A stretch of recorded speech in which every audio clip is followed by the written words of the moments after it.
So apparently there is a new U2 album out. Yeah, this is their first album in 5 years. You've probably wondered, oh, why didn't I hear about that? Well, it's because they announced it just 5 seconds before they released it. They released it at the Apple press conference yesterday. That kind of makes sense because U2 starred in those really dumb iPod commercials where it had Bono, rocking out with his iPod, just his shadow and his sunglasses, and he's like all windblown and looking cool. But yeah, so their new album, Songs of Innocence, is now out. And it is free. If you have an iTunes account, you can find this for free in your purchased folder. If you go to your purchased songs, you'll see it right there for you. So you can listen to it right now. Now the question though is, if you get what you're paying for. If it's free, well, that could be a bad sign. Songs of Innocence is a pretty modest album. It doesn't really have any huge, spectacular, massive radio hits like A Beautiful Day or Vertigo. Those songs from recent times that really help push album sales for U2. This album doesn't really have anything like that. Instead, this is just kind of a standard, big arena rock album. This is an album that's designed to get people into the stadium to hear the songs. So there isn't a lot of radio hits here, which actually proves to be a good twist for the band. So this big arena rock sound isn't really something new for U2. They've been doing it for a while now. However, there are some new aspects to this album that I think make it worth listening to. And I think you can probably sum up these two things with two names. Two producers that are featured heavily on this album, Ryan Tedder and Danger Mouse.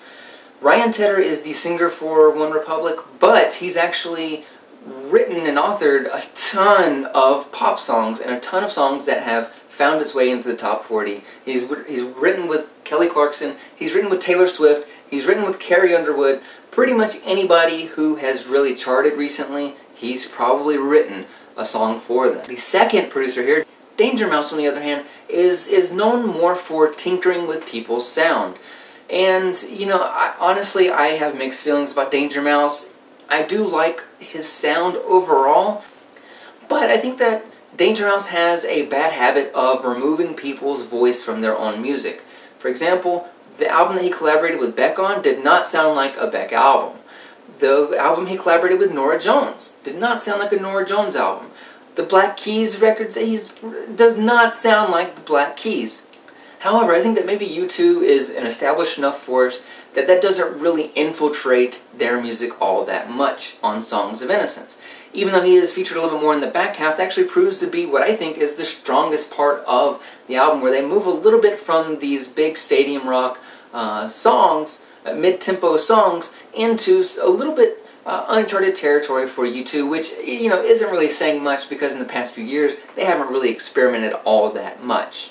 But, I get it. There's a lot to not like about U2. Sometimes their attitude is a little holier than thou. They often like to play the underdog card, like they are some persecuted minority, whenever they're just a bunch of rich white dudes that are selling out concerts like the Rolling Stones. However, Songs of Innocence really dials back the perspective of this band so that it doesn't really sound like they're preaching anymore as much as they are trying to recapture some of the personal elements of their earlier albums back in the 80s, which is great. I think that it works out for this record. It makes it all a little bit more approachable. So even though there aren't any massive radio hits here, there are a lot of really good cuts, like California, There Is No End to Love, or Sleep Like a Baby Tonight, or even the last track, The Troubles, which is more of a duet. I think that is actually really enjoyable. And so this album's aspirations are basically to bring people into concerts, to kind of, please a crowd, and I think that these songs are going to do that. I think that for its goal, U2 knocks it out of the park. Now with that being said, you're not going to find a lot of interesting songs here. It all is kind of bland, regular meat and potatoes rock and roll.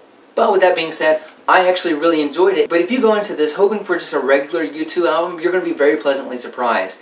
Overall, I would give this probably a 7.9 out of 10. I enjoyed it quite a bit. If you thought that this review was helpful, please like it below or subscribe to this channel where I do a lot of 5-minute music reviews just like this one.